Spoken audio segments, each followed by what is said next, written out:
Job. Capítulo 3. Job maldice el día de su nacimiento. Desearía nunca haber nacido. 1:1-2. Job maldecirá su día de nacimiento, pero no a su Dios.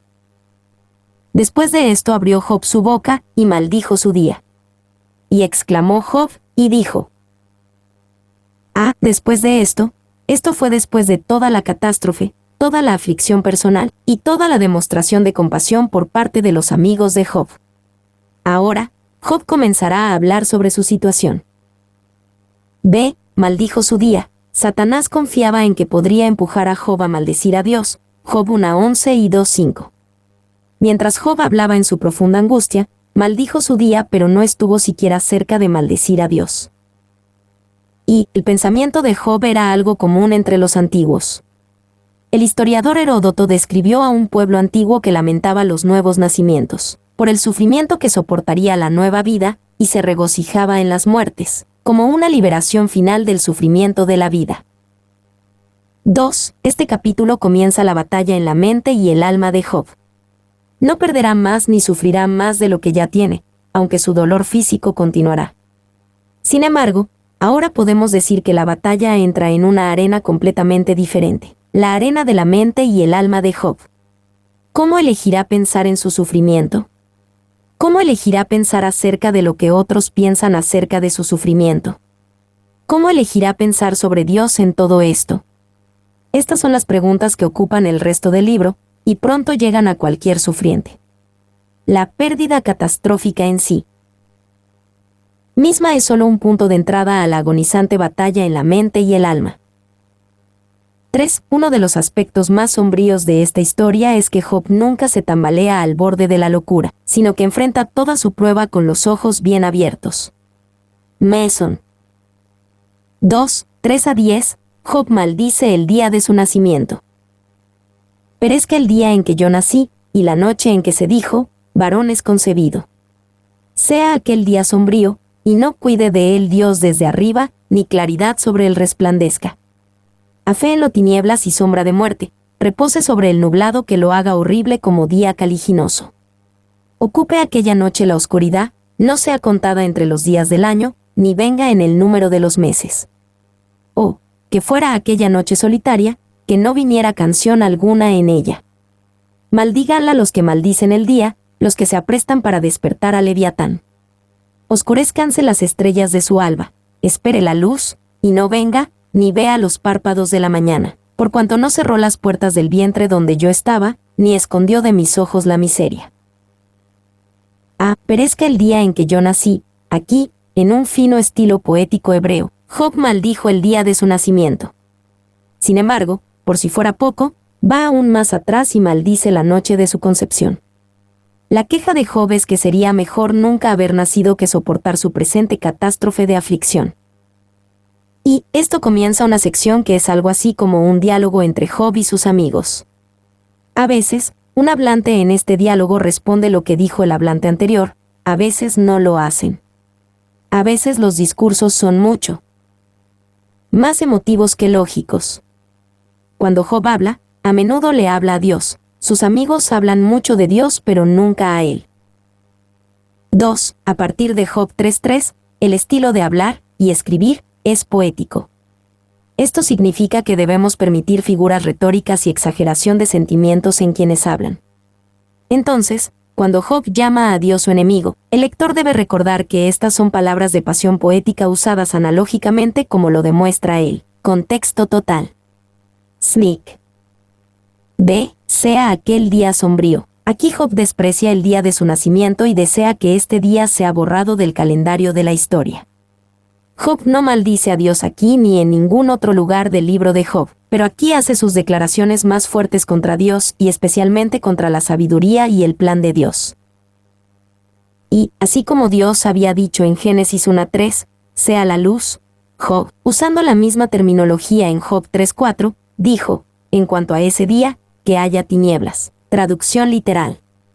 Todo esto es un absurdo lógico, pero es poesía, y Job pretendía dar rienda suelta a sus sentimientos. Sneak. 2. Podemos decir que maldijo su día, pero no a su Dios, como el diablo quería que hiciera. Dando las riendas por completo a su dolor, ruge y se enfurece más allá de toda razón, y si el espíritu no lo hubiera retenido, seguramente habría caído de cabeza en la blasfemia y la desesperación, que era el designio de Satanás. Se maldigan a los que maldicen el día, sin respaldar las prácticas de los antiguos hechiceros, Job los llama, los que maldicen el día, para que también pronuncien esta maldición en el día en que él nació. Y Job convoca a los antiguos adivinos para que maldigan su día de nacimiento. No creo que Job personalmente creyera en su poder místico, ni que se comprometiera con ellos. Más bien, simplemente se está comunicando vívidamente. Lawson. D. Los que se aprestan para despertar a Leviatán, esta es la primera mención de esta extraña criatura en la Biblia, pero Leviatán se menciona prominentemente en un largo discurso que comienza en Job 41:1. Por lo general, se considera que Leviatán es un monstruo marino o dragón mítico que aterrorizaba a los marineros y pescadores. Y, en el contexto actual de Job, la idea puede ser que así como los marineros y los pescadores maldecirían al amenazador Leviatán con todas sus fuerzas, Job desea que el día de su nacimiento también sea maldecido. No es que Job haya justificado esta práctica, sino que es un deseo temerario y apasionado, que aquellos que vierten tantas maldiciones inmerecidamente, otorguen su merecida maldición en este día. Paul. 2. La mitología actual usaba el término Leviatán para un monstruo del caos que vivía en el mar, y el mar mismo era una deidad bulliciosa que podía despertarse profesionalmente. Pero para Job, un monoteísta estricto, esto era simplemente una imagen vívida. Smith. 3. No puede haber ninguna duda de que el Leviatán es el dragón del caos de los mitos antiguos. Andersen. 4. El nombre Leviatán significa tortuoso y también se usa en otros lugares interesantes de las Escrituras. Salmo 74. 12-14 se refiere a Leviatán como una serpiente de mar, y que Dios rompió la cabeza del Leviatán hace mucho tiempo, tal vez en la creación. Salmo 104. 26 también se refiere a Leviatán como una criatura marina. Isaías 27. 1 habla de la futura derrota de Leviatán, asociándolo también con una serpiente tortuosa que vive en el mar. Isaías 51. 9 y Salmos 89. 8-10 también hablan de una serpiente asociada al mar que Dios derrotó como demostración de su gran fuerza, e identifica a esta serpiente con el nombre de Rahab, que significa orgulloso. Job 26, 12-13 también se refiere a la derrota penetrante de Dios de una serpiente que huye asociada con el mar. V. Las antiguas mitologías rabínicas sugieren que una serpiente malvada estaba en el mar primitivo resistiendo a la creación, y que Dios mató a la serpiente y puso orden en el mundo, Génesis 1:1-2. B. Satanás a menudo es representado como un dragón o una serpiente, Génesis 3, Apocalipsis 12-13, y el mar se considera un lugar peligroso o amenazante en la mente judía, Isaías 57 horas y 20 minutos, Marcos 4:39, Apocalipsis 21:1. Por lo tanto, Leviatán puede ser otra manifestación similar a una serpiente de Satanás, quien fue el Rahab original, el orgulloso. 7. El comentarista puritano John Trapp evitó por completo la discusión sobre Leviatán. Si tuviera que mostrar al lector, con las diversas opiniones de los intérpretes, no solo lo cansaría, sino también dañaría como lo hizo ese vicario de Augsburgo. Al final de su última conferencia dijo que ambos, Job y él mismo, estaban muy contentos de librarse el uno del otro, porque como él entendía poco o nada del significado de Job, Job le parecía estar más atormentado con las narraciones del vicario, exposiciones, de lo que alguna vez estuvo con todas sus propias úlceras. Ve Job anhela la tumba como liberación de su miseria actual. 1. 11-19. ¿Por qué no morí al nacer? ¿Por qué no morí yo en la matriz, o expiré al salir del vientre? ¿Por qué me recibieron las rodillas? ¿Y a qué los pechos para que mamase? Pues ahora estaría yo muerto, y reposaría, dormiría, y entonces tendría descanso, con los reyes y con los consejeros de la tierra, que reedifican para sí ruinas, o con los príncipes que poseían el oro, que llenaban de plata sus casas. ¿Por qué no fui escondido como abortivo, como los pequeñitos que nunca vieron la luz. Allí los impíos dejan de perturbar, y allí descansan los de agotadas fuerzas. Allí también reposan los cautivos, no oyen la voz del capataz. Allí están el chico y el grande, y el siervo libre de su señor. Ah, ¿por qué no morí yo en la matriz o expiré al salir del vientre? Job continuó su queja desde su lugar de miseria. Usando exageración poética, Job comunicó poderosamente su dolor presente y el sentimiento de que sería mucho mejor si nunca hubiera sobrevivido para enfrentar tal catástrofe.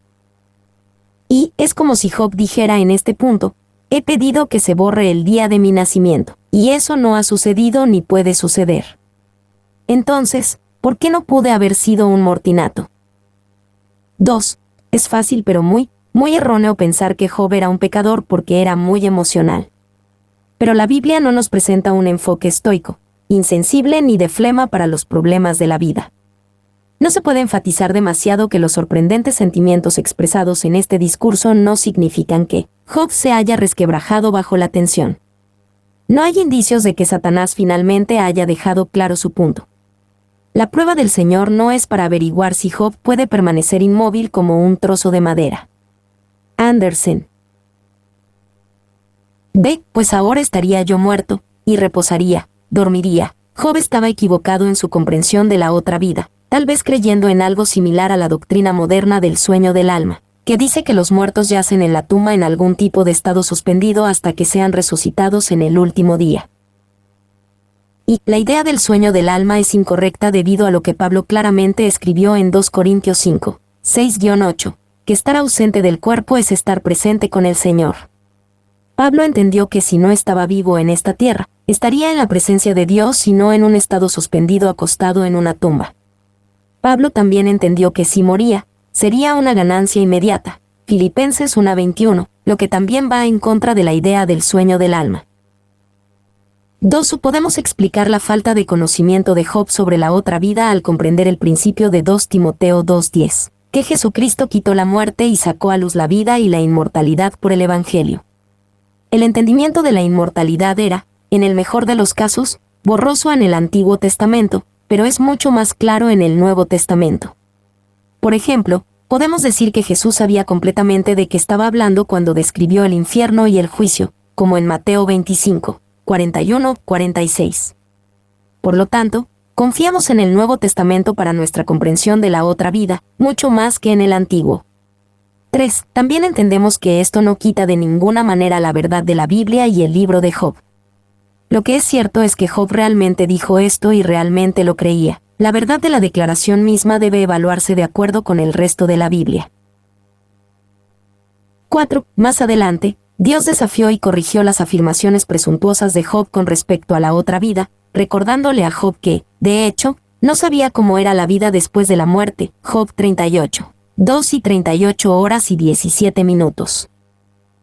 C. Allí los impíos dejan de perturbar. Job también estaba equivocado en este punto de vista de la otra vida. Tenía la sensación que mucha gente tiene que el mundo del más allá es, de alguna manera, un lugar mejor para todos. De hecho, los impíos no dejan de perturbar en el mundo del más allá, sus problemas solo aumentan. Los cautivos no reposan, y tal vez la única voz que escuchan es la de su capataz. Y insinúa que los malvados viven en un estado de perturbación emocional que felizmente termina para ellos en la muerte. Ya estamos cerca del amargo pensamiento de que ser bueno o malo al final no hace ninguna diferencia. Andersen. 2. Este engaño está notablemente extendido. Un ejemplo notable involucra a los infames asesinos de Columbine, Eric Harris y Dylan Klebold, quienes dejaron un documento grabado en video que explica su motivación. En el último segmento de la cinta, filmado la mañana de los asesinatos, Harris y Klebold están vestidos y dicen que están listos para nuestro pequeño día del juicio final. Entonces Klebold, luciendo tenso, se despide de sus padres. Concluyó: no me gustaba demasiado la vida. Solo sé que voy a un lugar mejor que aquí. Increíblemente, estos jóvenes creían que iban a un lugar mejor. 3. Sin embargo, entendemos que Job no buscaba certeza teológica ni explicar la vida después de la muerte. Él derrama la agonía de su alma. Job no se entromete aquí con su estado eterno después de la muerte, ni con la sentencia y el juicio de Dios contra los hombres inicuos, de los cuales habla más adelante, sino que solo habla de su libertad de los problemas mundanos, que es el único asunto de su queja y discurso. Presente. Paul 2, 20 a 26, Job lamenta su estado. ¿Por qué seguir viviendo? ¿Por qué se da luz al trabajado, y vida a los de ánimo amargado, que esperan la muerte, y ella no llega, aunque la buscan más que tesoros, que se alegran sobremanera? ¿Y se gozan cuando hallan el sepulcro? ¿Por qué se da vida al hombre que no sabe por dónde ha de ir, y griega a quien Dios ha encerrado? Pues antes que mi pan viene mi suspiro, y mis gemidos corren como aguas.